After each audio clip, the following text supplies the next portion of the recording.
ரகுதாதா release ஆயிட்டு இங்க மகுடம் விருதுகளையும் பெஸ்ட் ஆக்ட்ரஸ்க்காக லீலா கேரக்டருக்காக வாங்கிருக்கீங்க. எப்படி ஃபீல் பண்றீங்க? எல்லாருக்கும் வணக்கம். இனிய சுதந்திர நாள் நல்வாழ்த்துக்கள். அண்ட் ரொம்ப சந்தோஷமா இருக்கு. இந்த மேடையில் 2வது தடவை வருது. ஒரு 5-6 வருஷத்துக்கு முன்னாடி நடிகர் திலகம் கிடைச்சது மகுடம் அவார்டு. அதுக்கப்புறம் இப்போ வரேன்.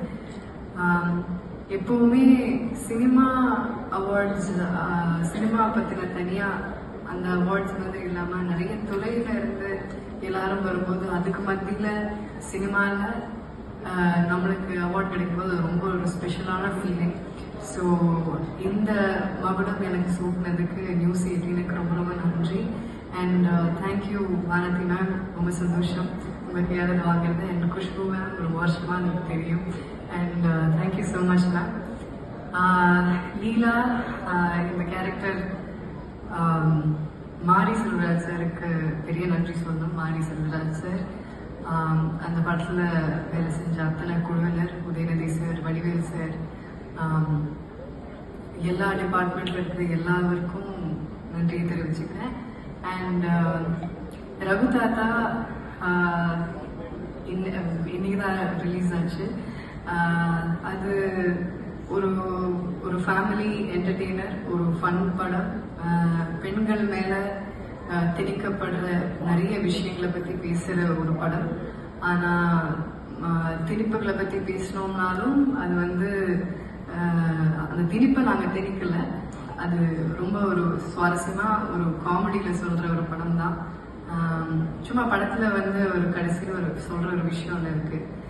திடீர்னு வந்தால் திணிப்பு, காலங்காலமாக வந்தால் கலாச்சாரமா அப்படிங்கிற ஒரு கேள்வி. ஸோ அந்த சென்டென்ஸ்லேயே உங்களுக்கு கதை என்ன அப்படிங்கிறது புரியும். ஸோ அப்படிப்பட்ட ஒரு படம் அது. அண்ட் மாமன்னனுக்கு எல்லாருக்கும், என்னோட producer Uday sir, Uday sir, மாரி சார், டீமில் இருக்கிற எல்லாருக்கும், ஒவ்வொருத்தங்களுக்கும் என்னோட நன்றி. தேங்க்யூ. ஜெயஹிந்த்.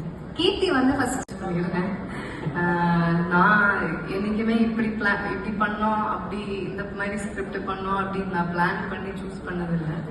அது ஒரு ஃப்ளோவில் எல்லாமே அடிக்கிறது தான். அப்படி வந்த படம் தான் மாமன்னன், அப்படி வந்த படம் தான் அந்த சாணி காகிதம், அப்படி வந்தது தான் ரகுதாதா. ஸோ இதுதான் எக்ஸ்பெரிமெண்ட் பண்ணுற டைம். ஸோ நான் எக்ஸ்பெரிமெண்ட் பண்ணிகிட்டே இருப்பேன். அதுக்குண்டான வாய்ப்புகளையும் நிறைய பேர் கொடுத்துட்டு இருக்காங்க. So thank you. ஒரு பக்கம் ரகுதாதா, ஒரு பக்கம் ஹிந்தியில படம், எப்படி இருக்கு இந்த காம்பினேஷன்? இது எல்லாரும் கேட்குற கேள்வி தான். இதுக்கு எனக்கு ஒரே பதில் தான்.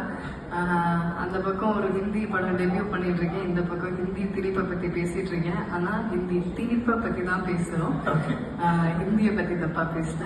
ஸோ பட் அது ஒரு உதாரணமா வச்சு பேசுற ஒரு விஷயம் தான் ஹிந்தி திணிப்பு. மற்றபடி நான் சொன்ன மாதிரி பொதுவா பெண்கள் மேல திணிக்கப்படுற நிறைய விஷயங்கள், அது நிறைய பெண்களுக்காக இருக்கட்டும், ஆண்களுக்காக இருக்கட்டும், எல்லாருக்குமே கனெக்ட் ஆகிற ஒரு விஷயம். படம் பார்த்து முடிச்சு வரும்போது ஒரு சிந்திக்கக்கூடிய ஒரு படமா இருக்கும்.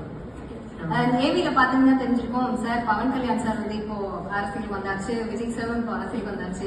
கீர்த்தி கிட்டயும் முன்னாடி கேட்டிருந்தாங்க அரசியல் வராங்களான்னு சொல்லிட்டு.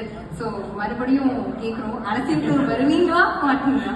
அப்போதான் சிவகார்த்திகேயன் சொன்னாரு, சினிமாலேயே நிறைய அரசியல் இருக்கு, அதே மாதிரி தான். உங்க ராசியா என்னன்னு தெரியல. பவன் கல்யாண் சாரும் வந்தாச்சு, விஜய் சாரும் வந்தாச்சு, நீங்க இன்னும் வரலையா அப்படிங்கிற கேள்விதான். மேபி ஆக்சுவலி அவங்க வந்திருக்காங்க, அது ரொம்ப சந்தோஷமான ஒரு விஷயம். பவன் கல்யாண் சார் ரொம்ப வருஷமா இதுல இருந்திருக்காரு. ஸோ இப்போ வந்திருக்காரு. விஜய் சார் சினிமாவை விட்டுட்டு அரசியல்னு இறங்குறாரு மக்களுக்காக, ஒரு பெரிய விஷயம். அது எனக்கு வரணும்னு இருக்குன்னா அப்போ பார்த்துக்கலாம். Thank you so much. வாழ்த்துக்கள். பெஸ்ட் ஆக்ட்ரஸ்க்கான விருதை வாங்கி ரொம்ப நன்றி. வாந்தி மேம், நீங்க இந்த விருது பத்தி ஒரு வார்த்தைகள். அனைவருக்கும் வணக்கம். இங்க கீர்த்தி சுரேஷ் அவங்களுக்கு விருது கொடுக்கறதுக்காக கூப்பிட்டதுக்கு நியூஸ் 18 நிர்வாகத்துக்கு ரொம்ப நன்றி. கீர்த்தி சுரேஷ் அவர்கள் ரொம்ப திறமையான நடிகை. சாவித்திரி அம்மாவோட அந்த படத்துல நான் பார்க்கும்போது ஒரு கண்ணில் மட்டும் தனியா தண்ணி வரும். எக்ஸலண்டான சீனர். என்ன பிரமாதமா இவங்க நடிச்சிருக்காங்க அப்படின்னு சொல்லிட்டு ரொம்ப ரேரா தான் நான் சினிமாவே பார்ப்பேன். பட் கீர்த்தி சுரேஷோட அந்த படத்தை பார்த்தது எனக்கு ரொம்ப சந்தோஷம். நீங்க ஒரு விஷயம் சொன்னாங்க, நீங்க ஒரு கேள்வி கேட்டீங்க, எப்படி ஒரு டிஃப்ரெண்ட் ரோல்ஸ் வந்து உங்களுக்கு கிடைச்சிருக்கு. அவங்க கேஷுவலா சொன்னாங்க, எனக்கே தெரியல அப்படின்னு. ஏன்னா எப்பவுமே ஒரு ஸ்டீரியோ டைப்பிங் வந்துடும். ஒரு சக்சஸ்க்கு அப்புறம் ஒரு ஸ்டீரியோ டைப்பிங் ஆட்டோமேட்டிக்கா அது நாம விரும்பல அப்படிங்கறத தாண்டி ஒரு வந்துடும். பட் அவங்க அறியாம எனக்கு அந்த மாதிரி கொடுக்கறாங்க அப்படின்னு சொன்னா, சோ கீர்த்தி சுரேஷோட திறமை மேல அந்த துறை வச்சிருக்கக்கூடிய நம்பிக்கை அப்படிங்கறத அது காட்டுது.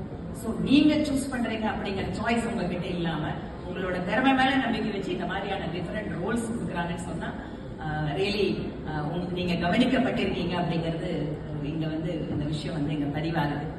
அப்புறம் நீங்க சொன்னீங்க அவங்களோட நடிச்சவங்க எல்லாம் துணை முதல்வர் இதெல்லாம் போயிட்டு இருக்கு. நான் பக்கத்துல சீமான் அண்ணன் கிட்ட கேட்டேன், அண்ணா நீங்க தான் நடிக்கிற மாதிரி இருக்கீங்களா? உடனே பக்கத்துல முன்னாள் அமைச்சர் ஜெயக்குமார் கேட்கிறாரு, இப்ப நான் கூட நடிக்கலான்னு இருக்கேன்.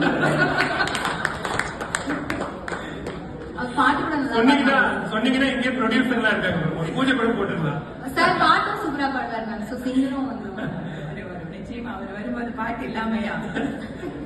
அதனால இங்க வந்து நீங்க செல்வி கீர்த்தி சுரேஷ் அவங்களுக்கு இன்னொரு ஒரு முக்கியமான அடையாளத்தையும், ஏன்னா தமிழ்நாட்டுல சினிமாவும் அரசியலும் ஒன்றுக்கொன்று பின்னி பிணைந்தது. அது வந்து இங்க வந்து தவிர்க்கவே முடியாதது.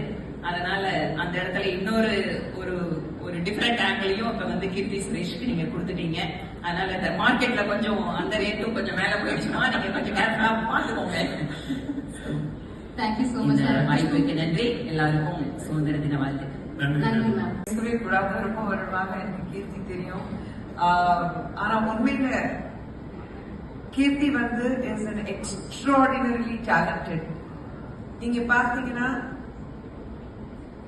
ஆக்ட்ரஸஸ் சினிமாக்கு வரும்போது கொஞ்சம் வருஷமா இருப்பாங்க, கிளாமரா நடிப்பாங்க, போயிடுவாங்க. ஆனா அவங்களுக்கு திறமையை மட்டும் நம்பி அவங்களுடைய ரூல்ஸ் அண்ட் ரெகுலேஷன்ஸ்க்கு ஏற்ற மாதிரி, அவங்களுடைய கண்டிஷன்ஸ்க்கு ஏற்ற மாதிரி choice of movies what she selects is extraordinary. ஏன்னா பாரதி மேம் சொன்ன மாதிரி அவங்க வந்து அந்த அளவுக்கு திறமைசாலி. இந்த சினிமா உலகத்திலே அத்தனை பேருக்கு தெரியும். அதனால்தான் இந்த மாதிரி ஒரு கதை உருவாக்கும் போது இந்த கேரக்டர் கீர்த்தி பண்ணாதான் நல்லா இருக்கும், இல்ல இது பண்ணவே முடியாது, வேற யாராலையும் பண்ண முடியாது, அப்படி ஒரு பொசிஷனுக்கு தன்னை கொண்டு வந்திருக்கிறாங்கன்னா கீர்த்தி கங்க்ராச்சுலேஷன்ஸ். பிகாஸ் இவ்வளவு சின்ன வயசுல ஷீ இஸ் டூயிங் எக்ஸ்ட்ராடினரி.